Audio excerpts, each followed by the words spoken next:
Hello students, good afternoon to all of you.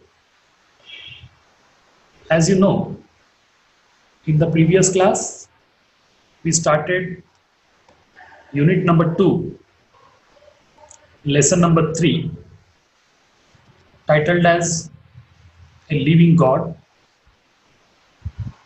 Actually, it is a short story written by Patrick Lafcadio-Hearn, who is also known as by his Japanese name Koizumi Yakumo. So you can adopt any of these two names while writing about it. Both will be acceptable. But he is more famous by the Japanese name, that is Koizumi Yakumo.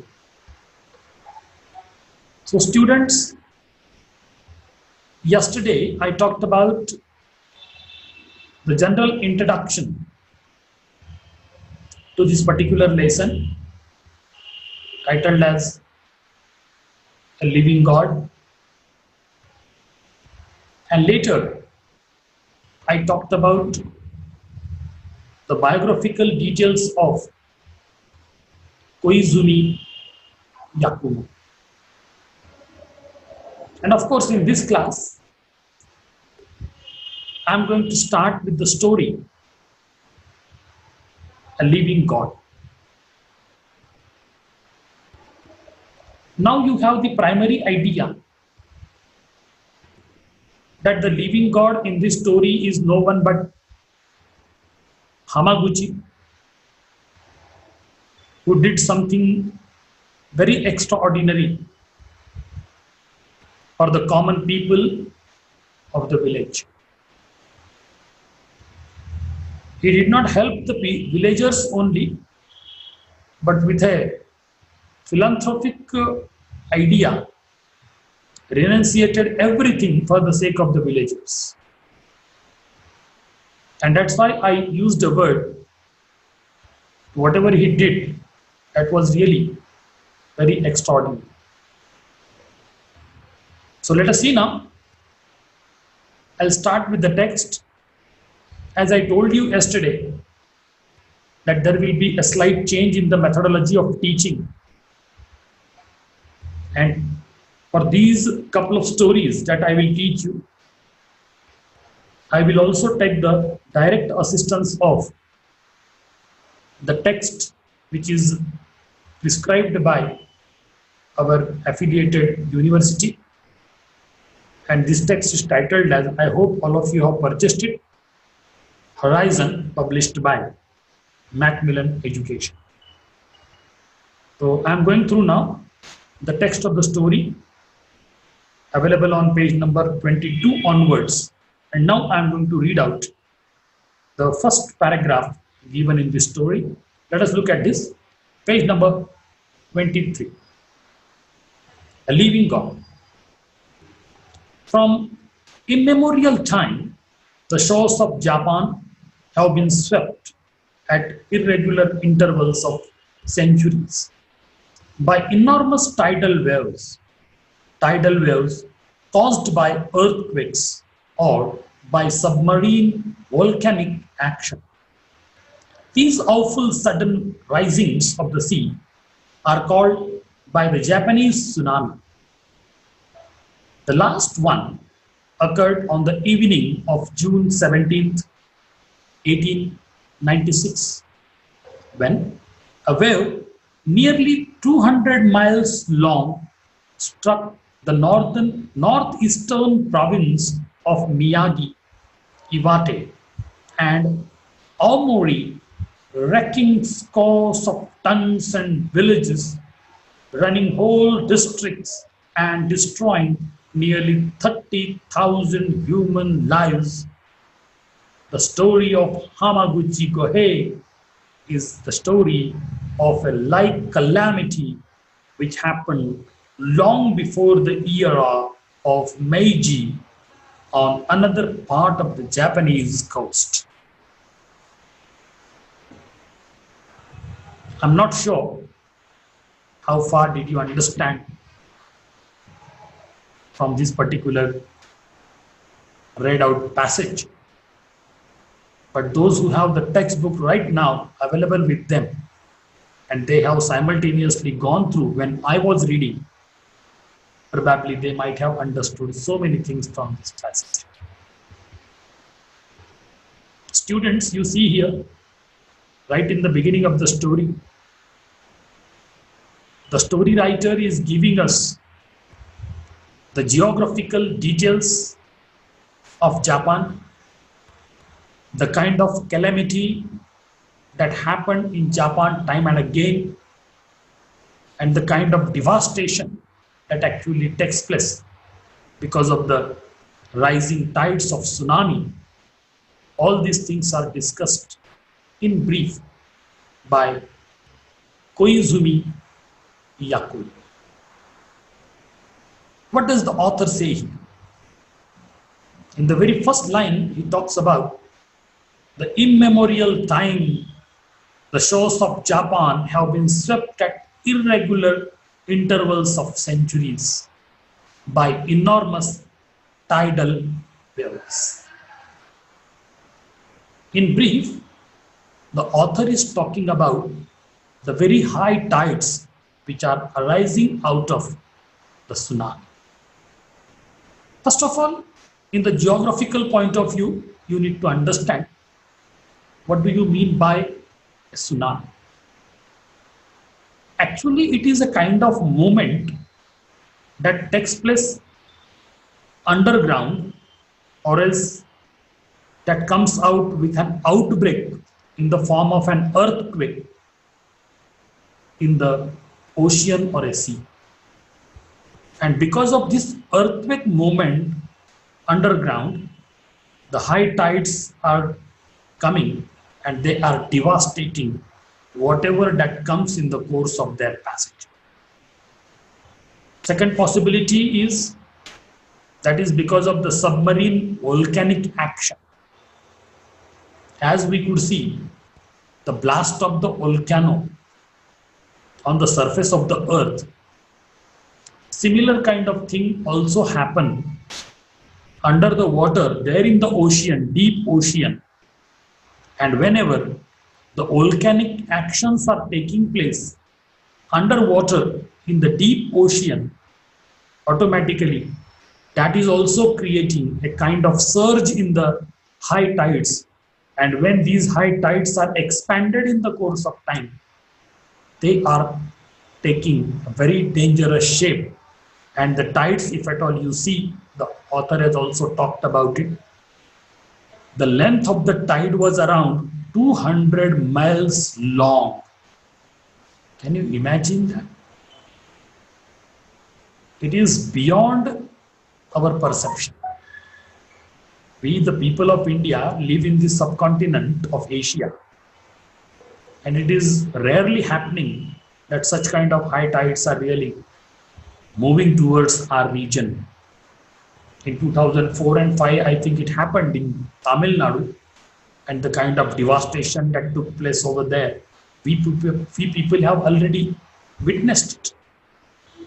But such kind of tsunamis, or the action under the water, or the kind of earthquakes which are also taking place or happening under the water, that is almost a kind of very uncertain, irregular happening over there.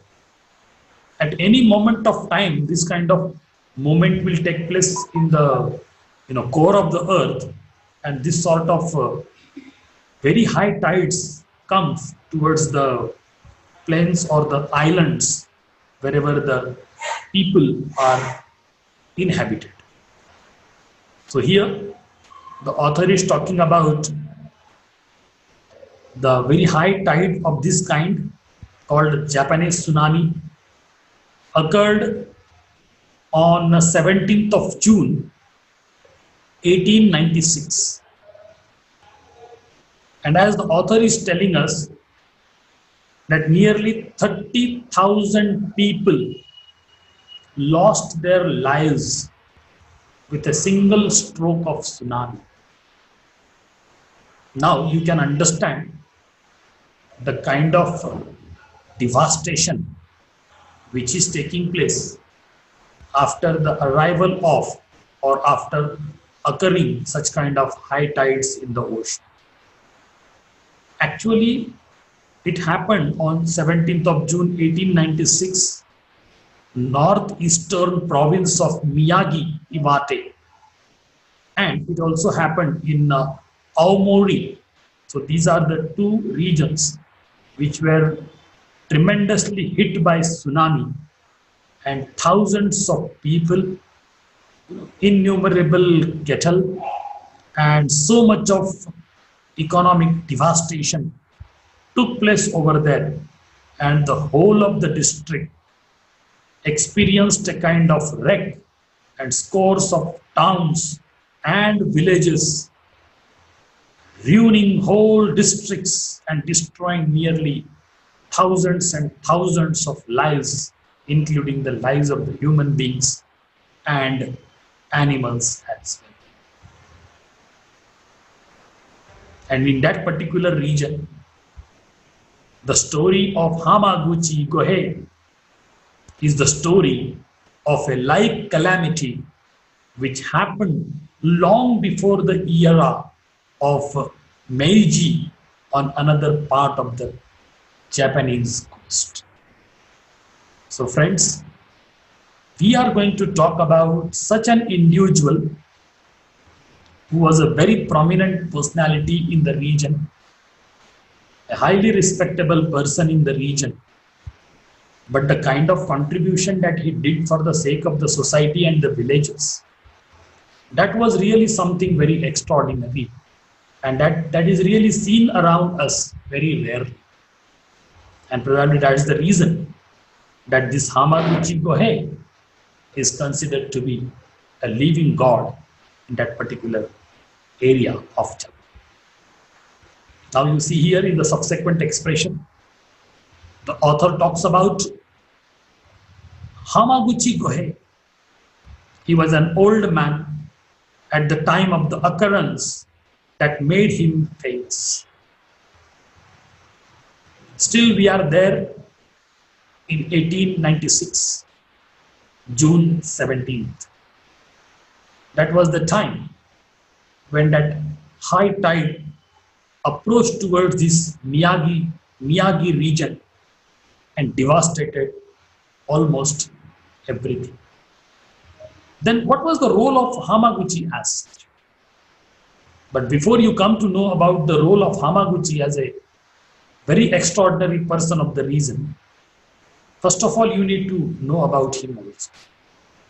When this happened in 1896, he was an old man at the time of the occurrence that made him famous. He was the most influential resident of the village to which he belonged. He had been for many years its Murausa. What do you mean by that Murausa? Murausa means, it's a Japanese term actually, and it means the head man of the village. In our terms, we can call him Sarpanch. You have a Gram Panchayat in your village, and the head of the Gram Panchayat is called Sarpanch.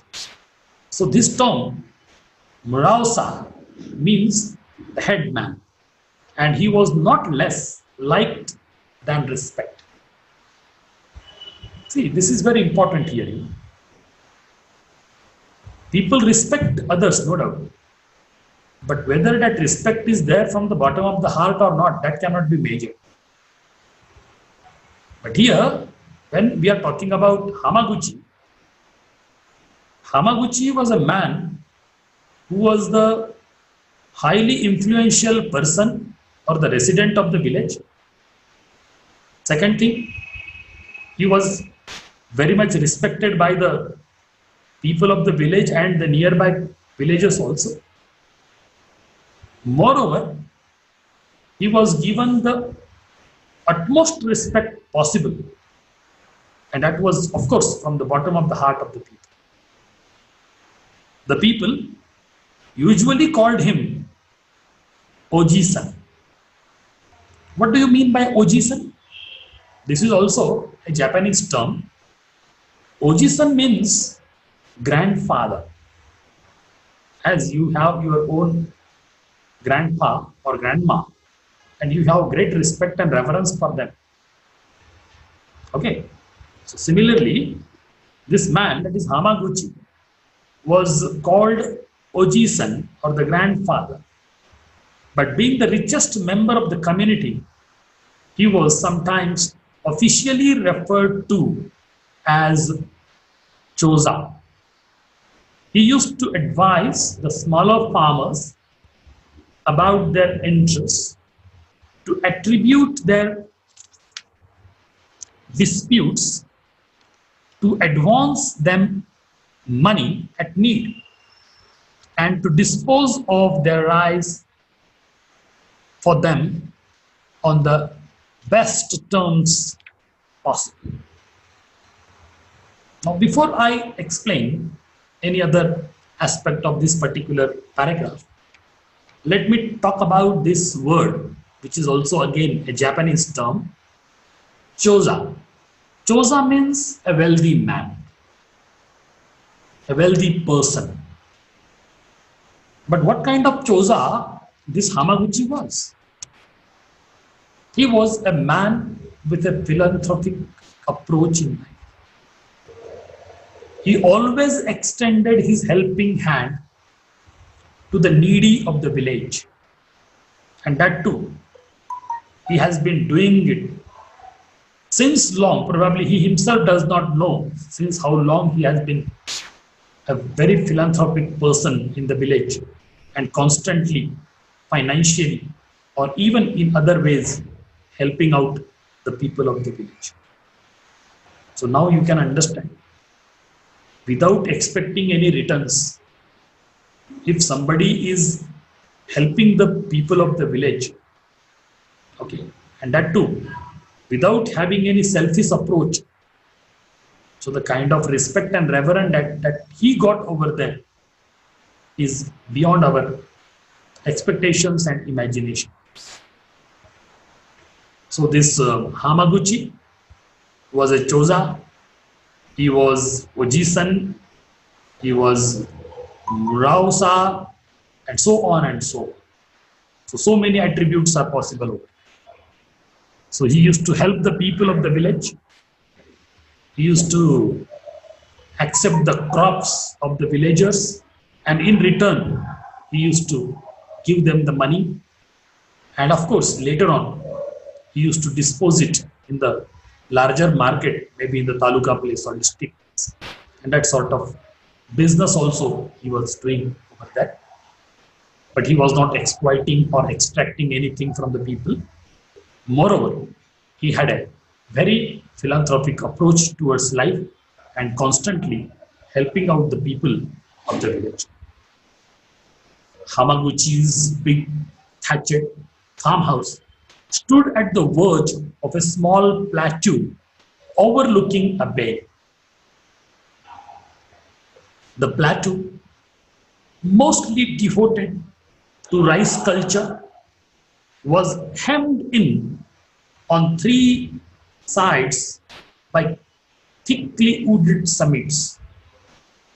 From its outer verge, the land sloped down in a huge green concavity, as if scooped out of the edge of the water, and the whole of this slope, some 3/4 of a mile long, was so terraced as to look, when viewed from the open sea, like an enormous flight of green steps divided into the center by a narrow white zigzag, a streak of mountain road, 90 thatched dwellings, and a Shinto temple composing the village proper stood along the curve of the bay, and other houses climbed straggling up the slope, and some distance on either side of the narrow road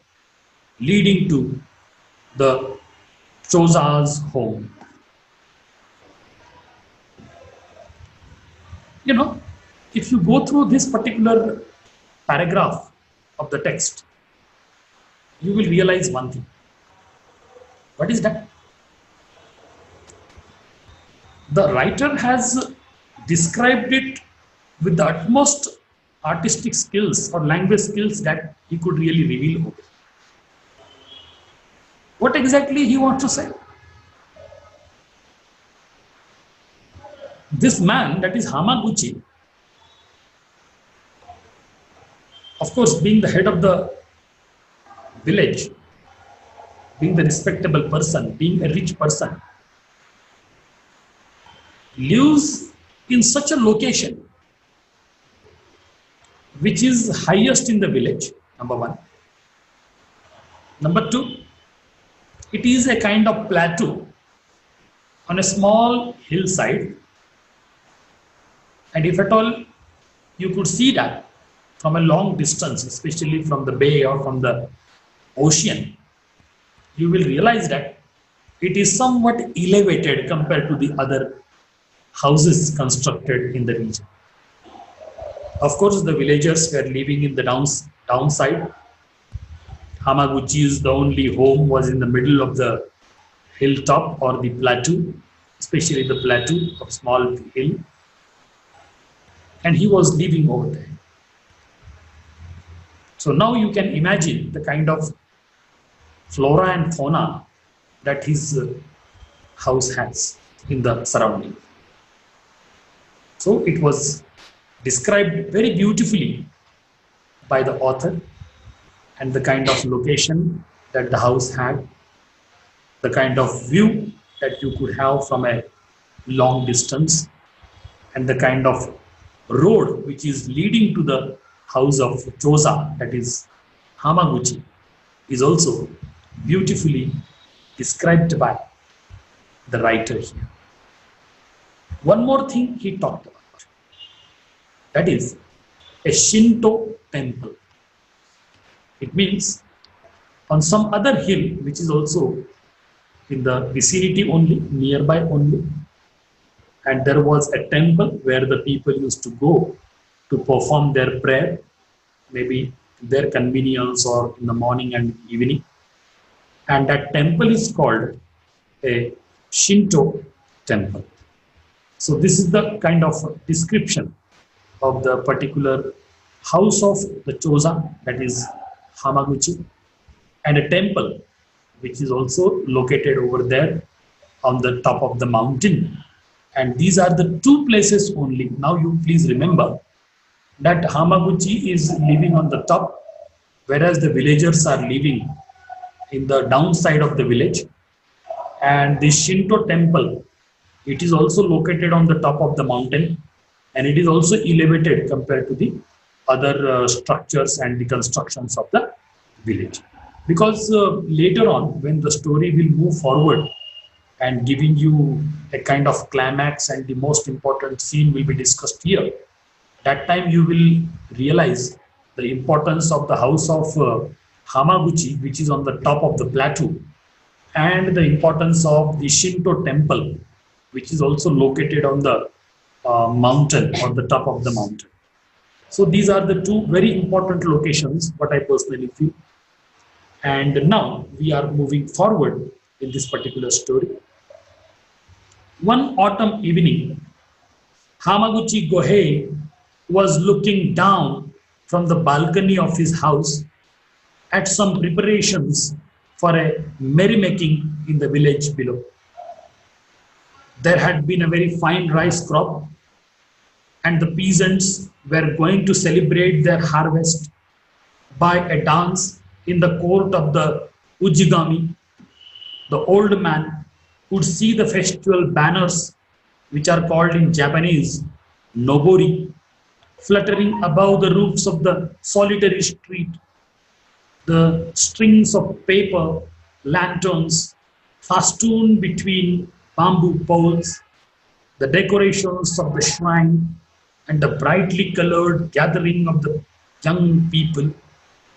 He had nobody with him that evening but his little grandson, a lad of 10, the rest of the household having gone early to the village, he would have accompanied them had he not been feeling less strong than usual. See the effectivity of the story writer as far as the description of this particular scene is concerned. Now you try to understand this particular scene first.